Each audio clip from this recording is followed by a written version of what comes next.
On October 5th, 2024, CM Punk and Drew McIntyre will go one-on-one, bringing their blood feud to its blood-curdling peak inside Hell in a Cell. Whilst the Scottish psychopath and the Second City Saints rivalry has dominated WWE TV over the past year, in truth, these two were forever destined to be here. Strap in, because we are going way back to tell you how two very different paths, one beginning in Ayr, Scotland, another in Chicago, Illinois, found themselves on the road to hell.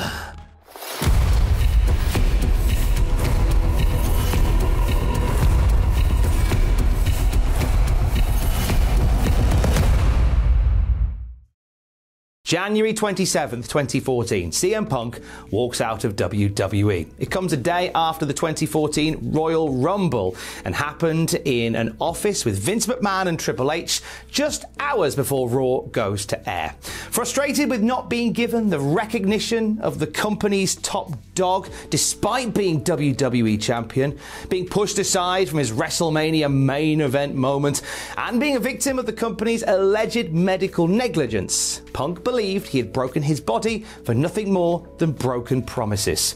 Many thought that this was a temporary walkout, a chance for Punk to cool his jets and heal up.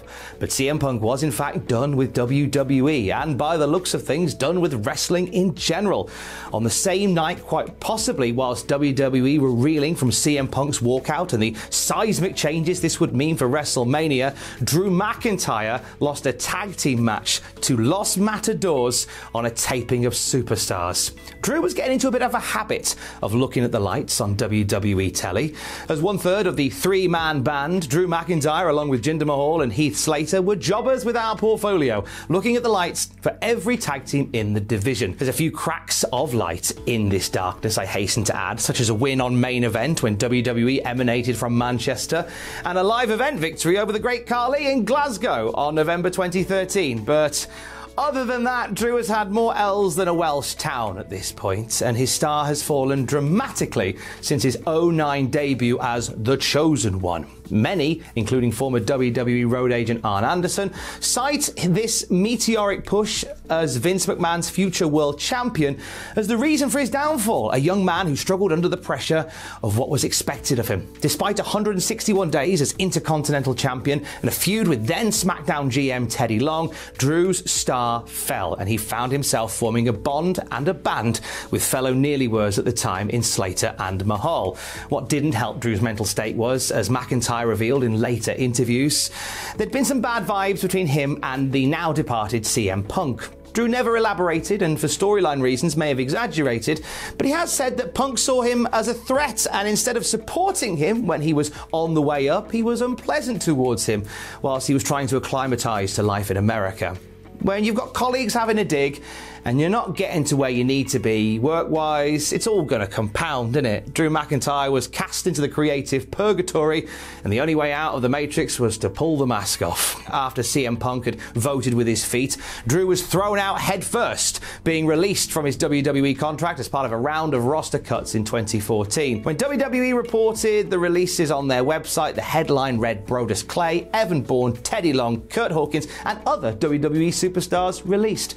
Drew had gone from Vince McMahon's Chosen One to an also-ran in a list of WWE releases. It is a fall from grace that would break one's back, but it was up to them if it would break their spirit. The day after Drew McIntyre parted ways with WWE, CM Punk partnered up with AJ Mendez, getting married on June 13th, 2014. And amongst the assorted wedding gifts, I'm going to guess a couple of toasters, some Aldi vouchers, and a check for $5 from Auntie Helen, was a FedExed letter from WWE containing his official contract termination. What would become a bone of contention in CM Punk and WWE's relationship for the next decade, Punk was essentially fired from WWE on his wedding day, and the letter made it official. Vince McMahon was a guest on Stone Cold Steve Austin's podcast, and he denied that this was as calculated as Punk made it out to be, put it down to a coincidence, and apologised. Vince went on to say that he hoped one day he and Punk would work together, something that in 2014 was as likely as an Oasis reunion. As Punk and AJ settled into married life and Punk took a few calls about a brand new career trajectory, Drew McIntyre's trajectory landed him in familiar territory. In Scotland, as part of Insane Champion Championship Wrestling. Back under his pre-WWE name of Drew Galloway, he made a shocking return to a huge ovation, and there was a fire lit under the belly of Drew that was undeniable. It's interesting how people react when they are spat out of the WWE machine. Some go on the short, sharp shoot interview trail, others get their heads down and plot the journey back. Punk did the former on Colt Cabana's podcast in November of 2014. His appearance on episode 226 of The Art of Wrestling didn't just burn a bridge, but scorched the earth around it and poisoned the river beneath it. It's an MP3 of infamy that undermined WWE from top to bottom. It left Ryback in pieces, Roman Reigns in shreds, and McMahon's creative Titan Towers with a headache that no amount of Z-Pack could take the edge off. Speaking of Z-Pack, the podcast also led to a defamation lawsuit from then WWE Dr. Chris Amann, a legal tussle that ended Punk and Colt Cabana's lifelong friendship. Proof that anybody near Phil Brooks's metaphorical nuclear bomb, friend or foe, was left feeling the fallout. It would lead Punk looking for new horizons whilst he waited for the radiation levels to cool. As CM Punk moved into a brave new world, Drew's laser focus on pro wrestling saw him become ICW heavyweight champion. He'd also debut for Evolve, AAA in Mexico, House of Glory in New York, and WCPW, among other places. As his schedule was getting busier, he received a call whilst home in Scotland in the middle of the night from a Nashville number. It was Tommy Dreamer, sounding out Drew for a booking when TNA stopped in the UK. The rest led to Drew joining them and becoming flag bearer as TNA World Champion. Speaking on Vince Russo's podcast, Drew used John Cena as a measuring stick whilst in TNA, wanting to aim to work as hard as WWE's top star and carry the company on his shoulders. And what bolder shoulders they were by this point. This was a new Drew. He'd got physically bigger, something that he was reluctant to do in WWE, and emotionally he'd got stronger as well. Where he'd once been a bit of a locker room shrinking violet, he had now become a locker room leader. And he continued working across other wrestling platforms as well. On September the 11th, 2016, Drew Galloway headlined Evolve's event Farewell to an Icon, in which Drew's former tag team partner turned longtime rival Johnny Gargano teamed with Cody Rhodes to pick up an emotional final Evolve victory over Drew and Chris Hero, as Gargano took his rebel hearts to WWE full-time. 472 or so miles away, on that very same weekend, CM Punk, like Drew McIntyre, had come up short in his fight. Only Punk's fight that night was not in a four-sided ring, but rather an eight-sided cage. That new horizon that we spoke about earlier was one within the UFC. CM Punk signed a multi-fight MMA deal a few weeks before 2015 and threw himself into training at Rufus Sports MMA Academy. Away from fighting, Punk was also dabbling in the comic book world, part-time writing several books for Marvel and Vertigo. It was always a passion of Punk's, and it was a nice alternative to the very real combat world he was entering. A shoulder injury would derail his Ultimate Fighting debut, and a herniated disc to his planned first opponent, Mickey Gall, would also delay it further. When it finally happened on September the 10th, 2016, I'm sure Punk wishes it hadn't, losing by submission in about 2 minutes and 14 seconds, the same time it takes to make an admittedly quite runny boiled egg, or the average time a top-level speedrunner takes to blast through Green Hill Zone in Sonic the Hedgehog on the Mega Drive. He was $500,000 richer for it, granted, but it was back to the drawing board for Punk, and he returned to the training camps to lick his wounds for the next fight. Whilst Dana White was considering his options with CM Punk, MMA fighter, WWE higher-ups were coming back round to Iron Drew.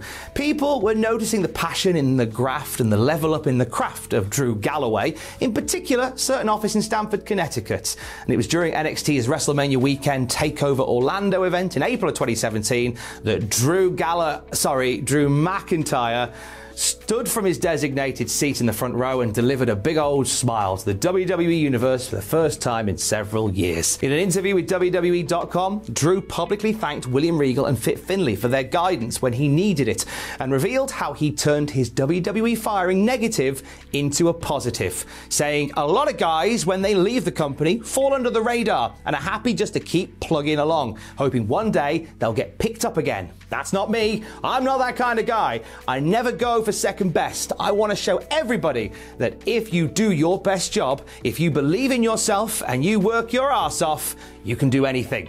Drew's arse off working paid off, and he blasted through NXT, picking up another top-tier title in the process, and weathered a career setback in the form of a torn bicep at the end of the year. The prodigal son, as Corey Graves called him one fateful night on Raw, returned to the main roster of WWE, Glasgow kissing Titus worldwide and aligning himself with Dolph Ziggler in April of 2018. Dana White, meanwhile, kissed CM Punk's UFC career goodbye just a few months later. After another disappointing showing in Punk's hometown of Chicago, White said that Punk was gone from the octagon, encouraging the Second City Saint to make second thoughts about mixed martial arts. He hopped over to Cage Fury Fighting Championships, did our Punk, this time to work as a commentator later in the year. But whilst it wouldn't be made official till 2021, Punk's days on the MMA trail were indeed at an end. Punk's UFC hopes would be the least of his concerns, and indeed all concerns the following year. In 2020, the world stopped turning. The pandemic brought everything we know and love almost to a complete standstill. One of the few entertainment outlets that found a way to keep on keeping on during these social distancing times was WWE. It's a moment in time that would give Punk's arch rival fuel for his inevitable fire, as Drew McIntyre's long-awaited push to the very top of the company came when he defeated Brock Lesnar for the WWE title in the main event of WrestleMania, attended by nobody. The Scottish Warrior's time had come, but it was a bittersweet pill to swallow. On one hand, he had vindicated himself, betting all his odds on Drew and forging his own path to glory. He was unstoppable and became undeniable, and he spent 2020 as WWE's go-to guy. However, he did so in empty performance centers and antibacterial smelling arenas filled with monitors and piped-in crowd noises. By the time the fans had returned, his time as figurehead had been and gone. Whilst he remained near the top of the WWE pecking order, his star didn't shine as bright for many years after. CM Punk, meanwhile, was looking at the bright lights of Hollywood. He took to the acting world, starring as a homeowner turned ghost hunter in Girl on the Third Floor. He also smashed it out of the park when he stepped onto the wrestling earth, the one that he had scorched several years before, playing fictional scruffbag grappling legend Ricky Rabies in the show Heels. It would indeed be Phil Brooks' first dabble in wrestling since his WWE departure, and of course, it started some tongues wagging.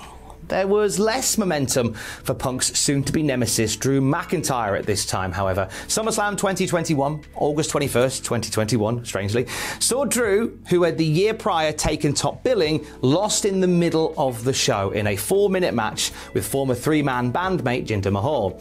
Nobody was talking about Drew's showing in the middle of a quite bloated summer party for WWE. In fact, nobody was really talking about WWE that weekend at all, as the night before it, AEW had pulled off what could only be described as Tony Khan's greatest coup and brought CM Punk back to the world of wrestling. CM Punk's surreal walkout on the second episode of AEW Rampage, his cross-legged pipe bomb, his former employers catching more than a few strays, was the wrestling event of the year. You ask any wrestling YouTube channel worth their salt and they'll tell you how Phil Brooks' return to wrestling gave every video, every podcast, every live stream the penis on the page effect. Punk was back in wrestling and he was seemingly having a good time doing it too. Dream matches, new matches, bloody matches, promos that danced on the end of a lightning bolt, they're all there. The road to hell, as they say, is paved with good intentions. And when CM Punk joined Tony Khan's club, the intention was to become somewhat of a player manager. Not only was he having great in-ring showings, but also he was keen to make time for the next generation. He wanted young guys to do well off of him, like, I know names off the top of my head, Hangman Adam Page and Jack Perry. Let's pop a pin in that, shall we? Our two heroes' paths cross again on the fateful first weekend of September 2022. WWE were in Wales for Clash at the Castle, a show headlined by Drew McIntyre challenging for the WWE title held by Roman Reigns in front of a wild crowd at the Principality. Geographical ludicrousness aside, with WWE pushing Scotland's Drew McIntyre as homecoming hero in Wales, which which, whilst it shares an island, a currency and possession of Tom Jones, is in fact a completely different country. It was a special occasion that looked set to give Drew the one thing that he'd never got during that top flight run in 2020, a WWE title win in front of a live crowd. Except it didn't. Drew lost.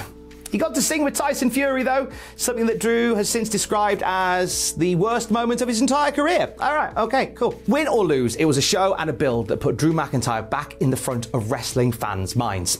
For about 24 hours. It was once more Drew's future foe CM Punk that stole the attention from wrestling fans all over the world with his muffin-fueled tirade about his AEW colleagues. The fallout from the all-out media scrum brawlout saw new AEW World Champion CM Punk suspended and missing out on almost half a year of in-ring action owing to injury. He returned to Tony Khan's Fall-Away Slam Funhouse with a metaphorical open wound, one that would never heal and one that would slowly poison him and those around him. Punk wasn't the only angry employee around this time. You see, Drew McIntyre in WWE, probably still seething from his loser sings with Tyson Fury match at Clash at the Castle, took an extended hiatus from WWE in early 2023, with his status reportedly hanging in the balance. Multiple outlets said Drew and WWE were struggling to meet on two major factors: creative and money. McIntyre didn't want to flounder in the follies of WWE's mid-card mire, and he also reportedly wanted a few more zeros as well, and who could blame him? CM Punk and Drew McIntyre, on other sides of the wrestling landscape, both hungry for creative to sink their teeth into and for better exposure for their craft. Little did they know at this time that they were the answer to each other's biggest questions. CM Punk opted to solve his creative problem by getting into a scrap with Jack Perry at Wembley Stadium.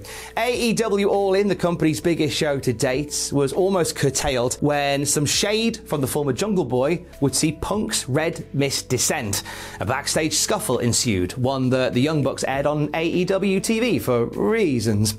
And 1 week later, CM Punk's AEW contract was terminated by Tony Khan. Punk's name in the industry was mud by now. As far as everyone was concerned, Phil Brooks had returned to the biz with a chip the size of Roxanne Perez on his shoulder, something he would 100% confirm in years to come.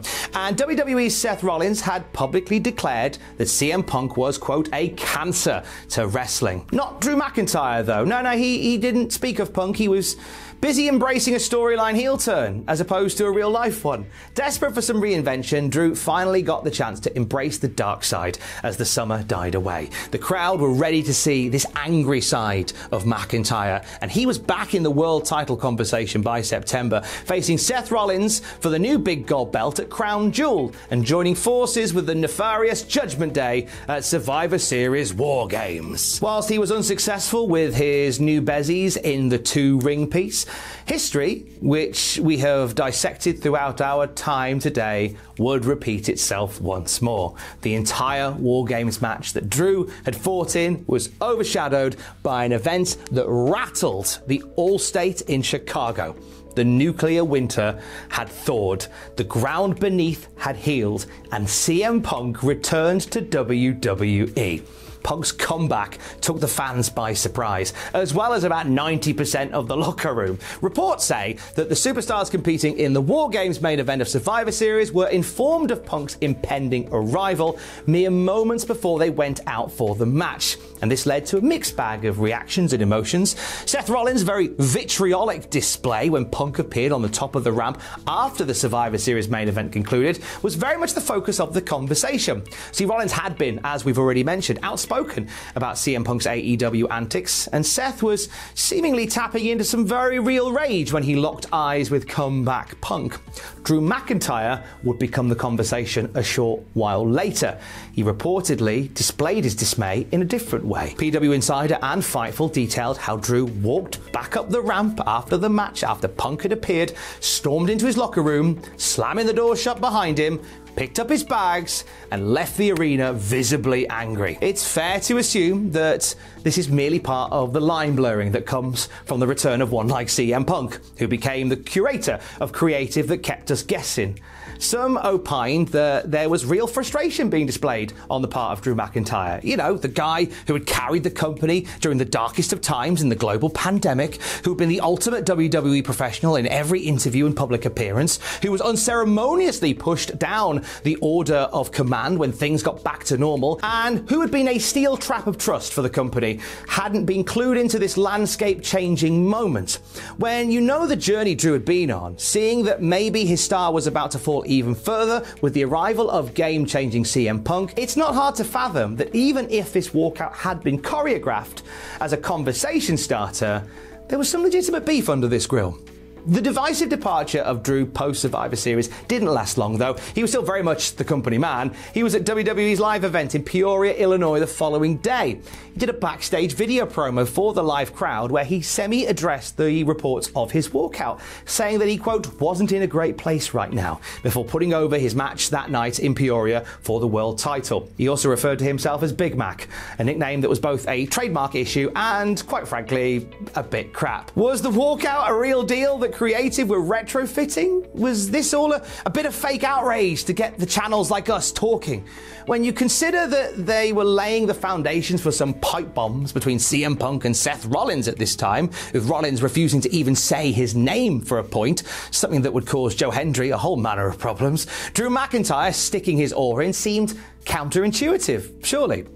On New Year's Day 2024, it seemed like the plan was going to be for CM Punk to win the Royal Rumble and face Seth Rollins in a bitter clash at WrestleMania 40. We would get a Punk-Drew showdown early into the year, which saw both men dropping verbal bombs in the middle of Piper country. The showdown saw Drew vent his spleen about becoming a WWE champion when the world shut down, talked about Punk's conduct in his first WWE run, calling him out for being a demon succubus. From here, people started to bite on the idea of a CM Punk Drew McIntyre battle, many saying that Drew should be thrown into the mix with the Punk and Rollins plotline and give us a bit of triple threat theatre on the grandest stage of absolute cinema, WrestleMania 40. All eyes were on the Rumble, CM Punk's first match back. This is where the greatest laid plans went awry. Drew McIntyre's Future Shock DDT saw the future changed forever as CM Punk's tricep was torn. The planned WrestleMania moment with Seth Rollins was put on the back burner. As Punk revealed his plight the following Monday on Raw, Drew McIntyre appeared, revealing that he had prayed for the bad fortune to fall upon Punk. And after a brief skirmish, Drew sent Punk to the bench for a while, with a Glasgow kiss and a big old stomp to the right tricep. The story had shifted from Seth Rollins and CM Punk's worky shoot blow-off to a Drew McIntyre and CM Punk worky shoot firestarter. But CM Punk was out of action. How could they tell this story without him? Enter Drew McIntyre in his Twitter meme lord era. If there was ever any indication that this was a new flavour WWE, Drew's biting social media game proved it. Life had handed CM Punk lemons. And it was Drew McIntyre that stole them to make the spiciest lemonade imaginable, showing off his working triceps in the gym, sharing memes and gifs that mocked Punk's situation, dropping all manner of if you know AEW references in Punk's general direction. All of a sudden, McIntyre had gone from possibly being pushed further down the card to absorbing CM Punk's power, like when you beat Magnet Man in Mega Man 3 on the NES. He also filled in a gap at WrestleMania 40, finding himself on the periphery of WWE's biggest story, the battle between the Bloodline, Cody Rhodes and Seth Rollins. C.S. Lewis said the road to hell is a gradual one, and with CM Punk on the bench for a third of the year, at least the slow and steady path for this burgeoning rivalry was the right way to go. Drew McIntyre walked into night 2 of WrestleMania 40 to challenge for a major WWE title and in front of a live crowd, with his arch rival CM Punk reduced to commentary duty. Drew McIntyre finished his own story that night and defeated Seth Rollins to become World Heavyweight Champion for a grand total of 5 minutes and 46 seconds. His mocking of Punk, standing with his Celtic cobblers in Punk's alcohol-free face, led to Punk lashing out, and in the chaos, Damian Priest cashing in his Money in the Bank briefcase and bagging his first world title. Drew was devastated. Drew's fans were devastated. Drew's family were devastated. They walked out of the stadium moments after the Scottish screwjob took place. But on the bright side, Drew hung in as world champion for over 3 minutes longer than CM Punk did in the octagon against Mickey Gall. Drew did receive some item of recognition from WWE that he was allowed to hold on for longer than half a Quibi. In amongst the incredible work with CM Punk, McIntyre had yet to agree on a new WWE contract. That was something that new chairman of WWE owners TK Holdings, Dwayne "The Rock" Johnson, put paid to, striking a strong deal with Drew and offering him a brand new Claymore sword as a signing on bonus. Drew was presented with the sword and a thank you letter from The Rock whilst he was out having dinner with his family. The only thing tougher than the negotiation for this new deal was watching McIntyre attempt to open the envelope that came with the sword.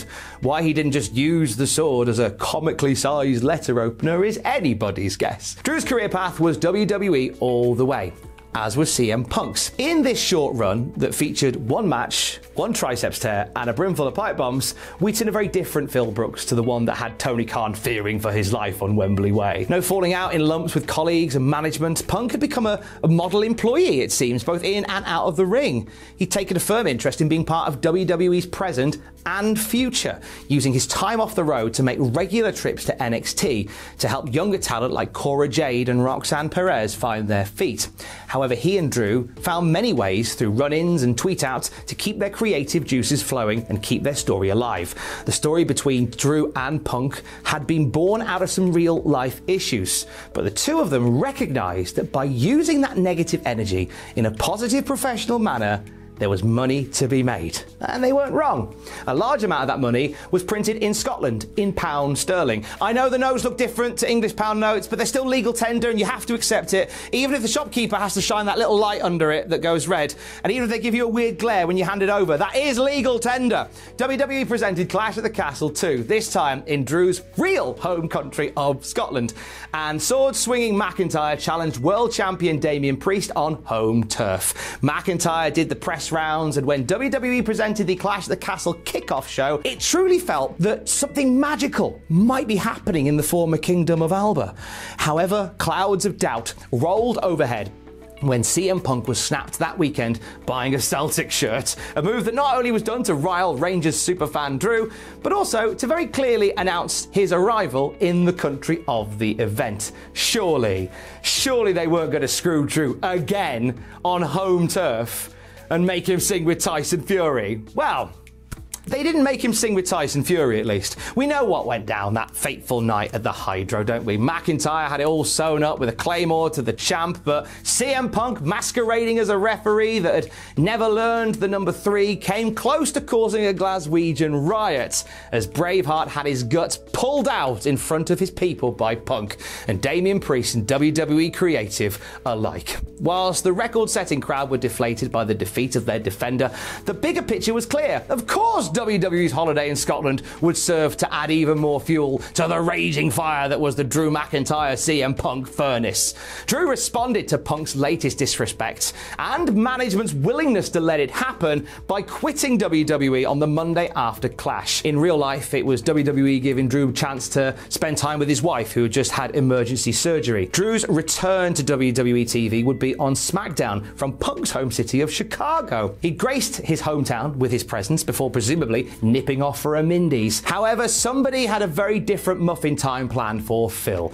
A car park door slowly opened backstage whilst DIY and A-Town Down Under were having a bit of a verbal, and the door opened to reveal CM Punk bloodied and battered, and within an inch of his life, with Drew McIntyre standing over him. Drew carried Punk's broken carcass to the arena and unceremoniously dumped it on the ramp like a cat presenting its owners with a long straight-edged pigeon. Punk had humiliated Drew in his home, so it was only fitting that Drew returned the favour. CM Punk left Chicago on a stretcher and with an item from his person missing, as Drew McIntyre saw fit to take a memento from this massacre, a bracelet from CM Punk's wrist. Of all the items that would encapsulate a blood feud like this one, a bracelet was seemingly an innocuous one. It was a custom-made bracelet bearing the names of Punk's wife AJ and their dog Larry. It was given to CM Punk on WrestleMania 40 weekend by its creator, CM Punk fan Victoria A's, at @VictoriaA's_ on Twitter if you want to show some love. Punk proceeded to wear it throughout the rest of his Mania weekend work. He's even wearing it as he dealt that crushing blow to Drew McIntyre on the announce table in the opening match of night 2. One could only assume that this bracelet gives +10 strength and +5 dexterity, which is how Punk was able to take Drew down and consequently cost him greatly. The Scottish psychopath brought the bracelet with him to Raw the following week and explained that his larceny was a way of getting into the head of Punk, taking a piece of his real world and wearing it everywhere he goes. Drew, having something bearing the name of his wife and his quote stupid looking dog, made this personal rivalry even more so, and it lit a fire under CM Punk that saw him at Money in the Bank once again cost Drew McIntyre the chance to become WWE champion, interrupting Drew's cash-in attempts during a match pitting Rollins and Damian Priest. In doing so, not only did Punk stick it to Drew, but he inadvertently stuck it to Seth Rollins as well, using this match, this moment, as a bookmark for CM Punk's next chapter down the road. So much has happened between Drew McIntyre and CM Punk to this point. Scathing promos, sneak attacks, hometown banishments, and bloody beatdowns. But not an official match between the two. That was about to change when Punk revealed, after several weeks sharing Instagram workout videos that Drew took great joy in mocking, had been given the all clear to return to active competition. Of course, his first port of call was a singles match against Drew McIntyre at SummerSlam. A caveat was added in the wake of Punk bankrupting Drew's Money in the Bank cash-in. The other man who was left broke post-match, fellow CM Punk disliker Seth Rollins, would be special guest referee. It was CM Punk's first singles match for WWE in over 10 years. It was the first Drew versus Punk one-on-one match, and it was supercharged with an animosity from months and months of conflicts. And the match was disappointing. Technically, the match was fine, but the steak was in no way matching the sizzle. It didn't present as a blood feud. It barely presented as a carpet burn feud. It was a grudge match that featured Rollins as a dancing distraction of an official. In fact, you could argue the greatest feud payoff in this match was the one between Seth Rollins and the company delivering his referee attire, who arrived with Rollins' custom zebra gear after SummerSlam. The biggest heel of the match was very possibly the slow delivery driver dropping off Seth's stuff. Drew and Punk 1 didn't get out of the blocks. The bracelet proved to be Punk's undoing, with the attempts to take it back and his disagreements with ref Seth costing him the pivotal win over Drew. McIntyre wins, he takes the bracelet back, and the Cleveland Browns Stadium crowd were left feeling mainly unfulfilled by it. Now, the obvious reasoning for this somewhat lackluster showcase is because it's only the beginning of the in-ring portion of the Drew-Punk dining experience. Sometimes intense rivalries start too high and have nowhere to go. Drew McIntyre and CM Punk gave themselves such a low bar to jump over that they'd easily clear it in match 2, and if needed, again in match 3. However, the argument is very much made that both lads could have maybe ratcheted that metaphorical bar a little higher before jumping to the next one. Little bit. Luckily, ratchet up they did at Bash in Berlin in the dying days of the summer. Reports began circulating that the next stop for the Scottish Warrior and the Second City Saint in their bitter battle for bracelets would be one of wrestling's oldest gimmick showdowns, the strap match. When both lads started fantasizing about whipping on WWE TV, stop it. This was confirmed when Punk threw down the gauntlet to McIntyre to strap up, stop it, and step up at Bash in Berlin. Wrestling grudge matches are weird, aren't they? Wrestlers who declared that their unfiltered hatred for another runs so deep and so dark, the only way to truly resolve their issues would be to hold the other person's shoulders to the ground for 3 seconds. It's weird when you look at it like that, isn't it? It gets even weirder with something like a traditional strap match. You humiliated me, you embarrassed me, you've put me all the way through hell and back. So I'm going to get my revenge by touching all 4 corners of the ring in succession before you. Whilst the strap being used as a weapon adds lines to the book and welts to the back, when it comes to the strap match being a feud payoff, the stip isn't the stipend that many think it is. Regardless, Punk and McIntyre went up several more gears than their SummerSlam in cruise control, and the end result was CM Punk touching all four corners and grabbing his stolen bracelet once more. It was a well-received contest on European soil, but many still felt there had to be more to come between these two star-crossed loathers. Punk, however, declared the rivalry over, but Drew was having none of that, launching an attack on CM Punk the first chance he got following Bash in Berlin.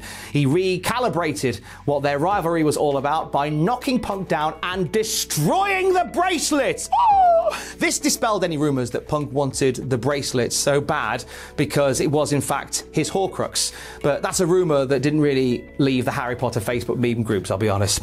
But the bracelet was lovingly made by a fan. Remember we told you about Victoria A's who made it? Punk went on the record to assure all that what was actually destroyed was a replica and not the real thing. WWE made a point to thank Victoria for her handiwork that shaped their biggest rivalry of the year by mass producing them for WWE.com without any consent, any prior warning, or any financial compensation. Hooray! Even in the Paul Levesque era, WWE can still be classic dickheads from time to time. This all sets the stage for where we are now.